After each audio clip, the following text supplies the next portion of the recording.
Mbah Sentono ini merupakan istilahnya yang bedah kerawang atau yang babat alas pertama di daerah Muharto atau daerah Kota Bedah dulunya. Nah, nama Sentono ini merupakan merujuk kepada orang dalam keraton, masih keluarga dalam keraton.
Oke pemirsa, kali ini saya berada di depan Punden Mbah Sentono, tepatnya berada di Muharto Gang 5 ya, di Kelurahan Kota Lama, Kecamatan Kedung Kandang, Kota Malang.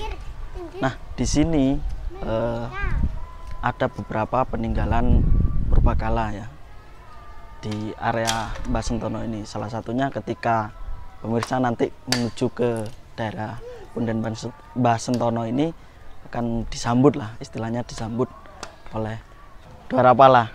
Nah, Dwarapala ini sayangnya dicet ya, karena ketidaktahuan dari masyarakat juga tentang mengenai cagar budaya atau benda cagar budaya ini. Kalau dilihat ini sangat utuh dari postur Dwarapala ini. Di belakang yang rambut menjuntai keriting ya, agak keriting. Kemudian wajah yang menyeramkan dengan gigi bertaring, dengan sikap jongkok dan memegang gada. Ini merupakan wujud dari Dwarapala. Nanti kita ceritakan daerah Muharto itu dulu tempat apa, akan ada kisah menarik yang kita ungkap nantinya. Nah, Dwarapala ini seharusnya itu berpasang. Jadi Dwarapala itu ada dua macam lah, seperti ini, dua benda seperti ini. Nah, di sebelah timur itu ada patung singa kilin ya, atau kilin. Patung singa kilin. Seharusnya kalau Dwarapala itu berpasang itu ada dua. Nah, di sini ternyata ada singa kilin. Ini merupakan baru ya, singa kilin ini, karena ini merupakan kebudayaan Cina. Jadi ketika pemakaman atau di tempat makam orang Cina itu pasti bukan pasti, terkadang ada singa kilin ini. Nah, karena di daerah Muharto dulunya merupakan tempat atau bong Cina, bisa dikatakan adalah bong Cina, seperti itu pemirsa. Oke, kita coba masuk ke dalam, kita minta izin terlebih dahulu ke Mbah Sentono. Oke pemirsa.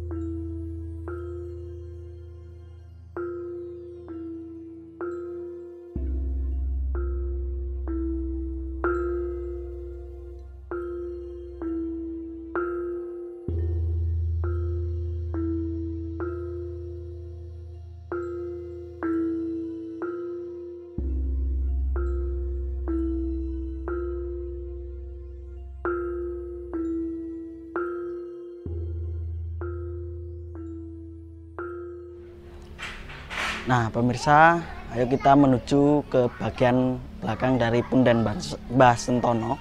Di belakang ada apa? Ayo kita cari tahu.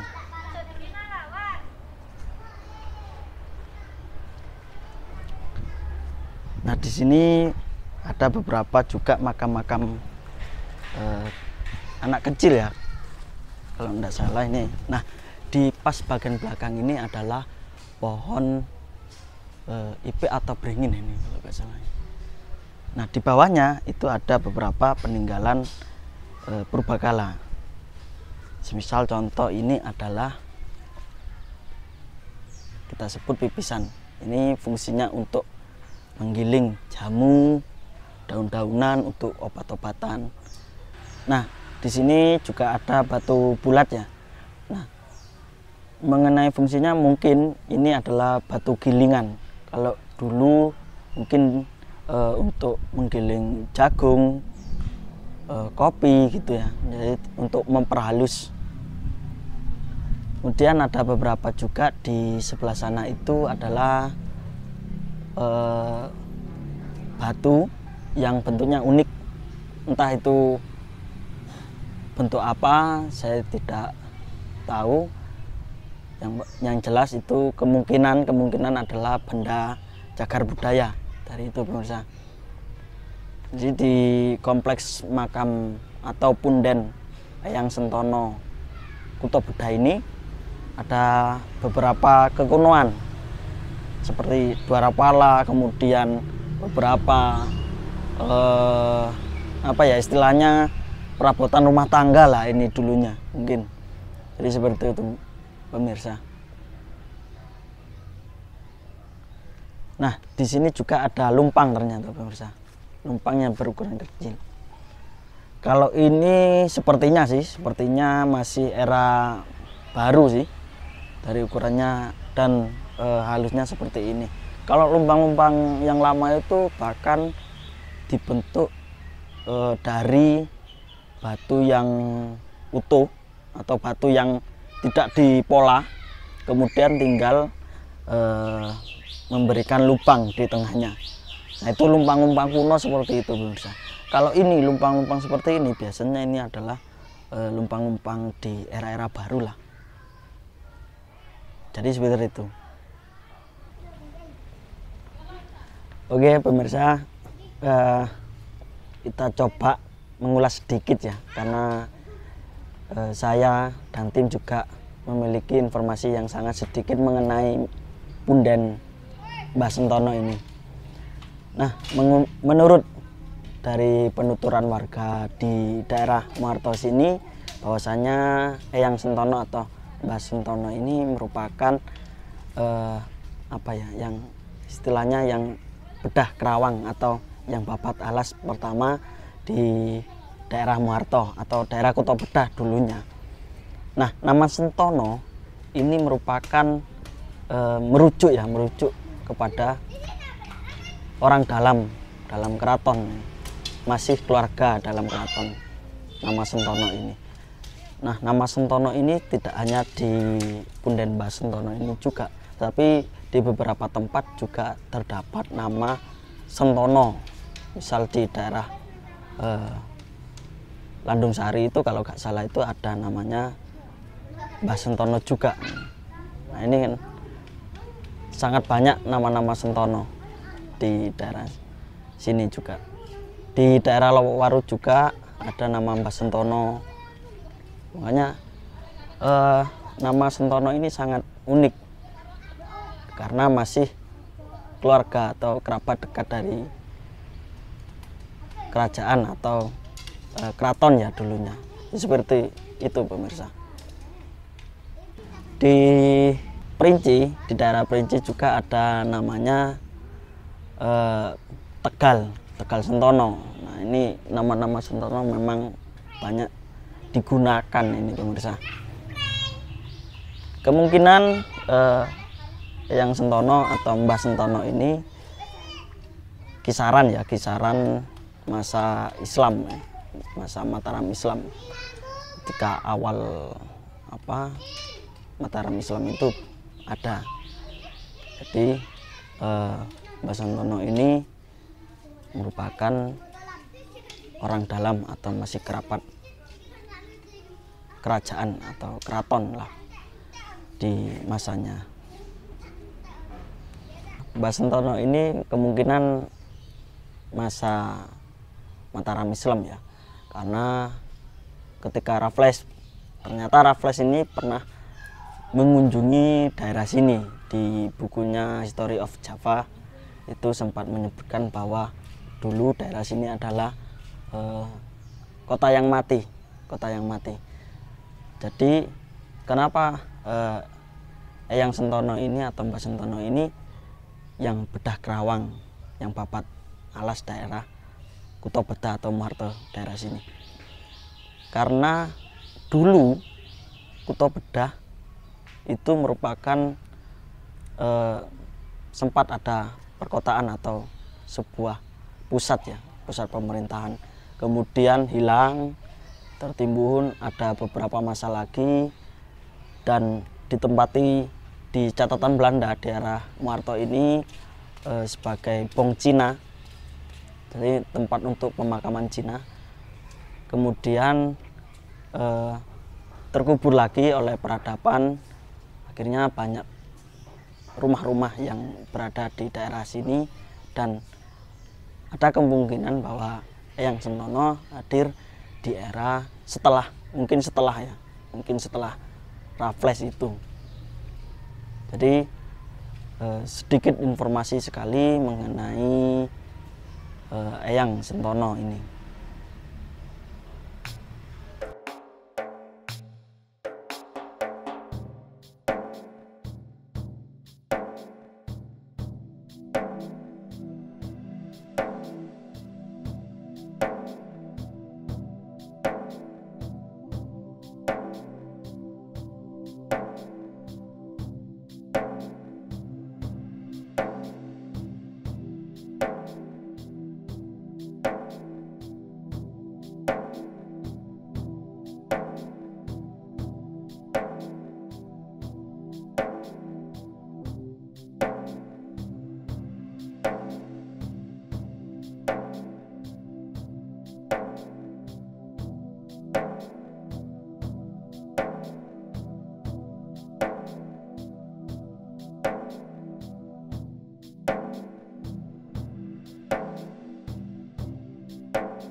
Oke pemirsa, kali ini saya berada di Punden Eyang Seribu atau bisa disebut Eyang Kakung Putri.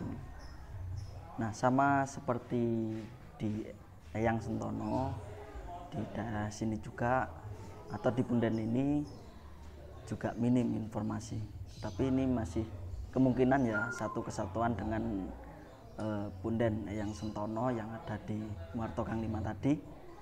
Dan tepatnya kalau Eyang Seribu ini tidak jauh dari Eyang Sentono, lurus ke selatan, nanti ada 2 gang kalau nggak salah itu, ke arah timur ada gang lagi namanya Gang Seribu. Di sana pemirsa bisa masuk dan bertanya ke masyarakat di sana mengenai punden Eyang Seribu.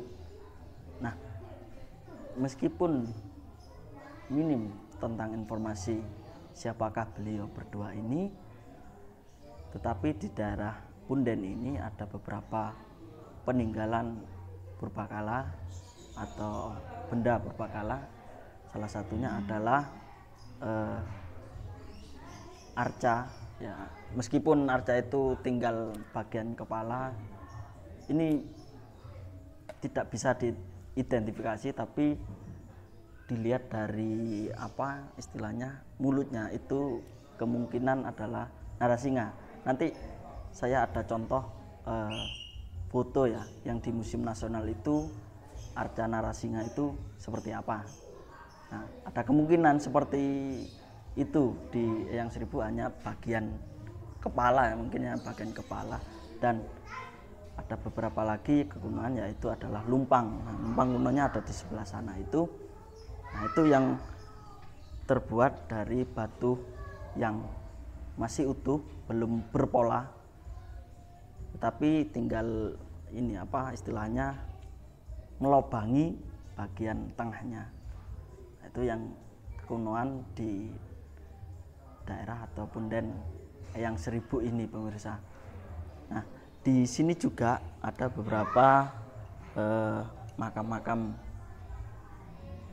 bajang ya, atau istilahnya anak-anak kecil. Sama seperti di makam atau punden Eyang Sentono, di sana juga ada apa, makam bajang anak kecil.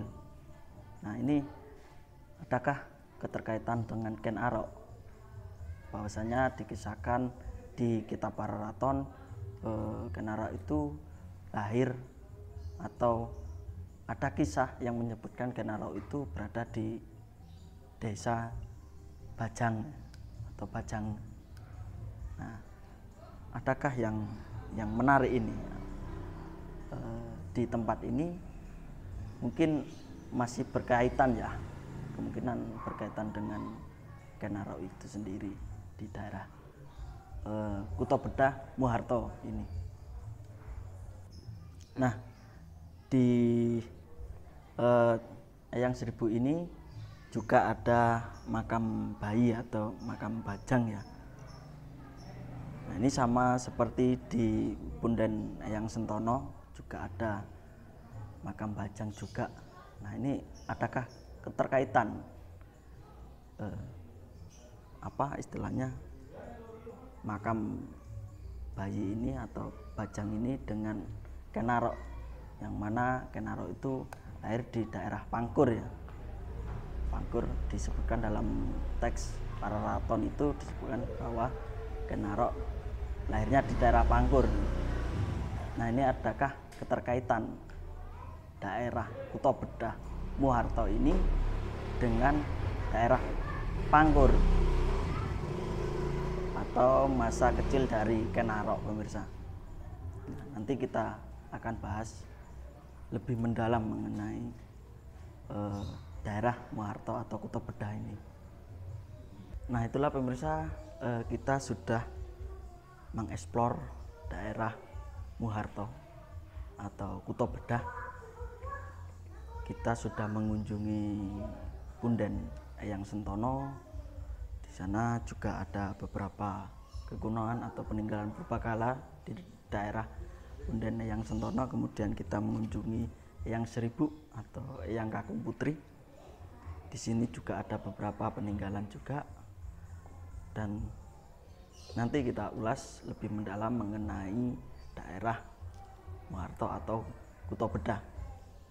Adakah kaitannya dengan Kutaraja I Tumapel yang disebutkan dalam Negara Kertagama, di mana Ken Arok memerintah Tumapel di daerah Kutaraja. Oke pemirsa, tetap ikuti penelusuran selanjutnya di channel Giri Mataya.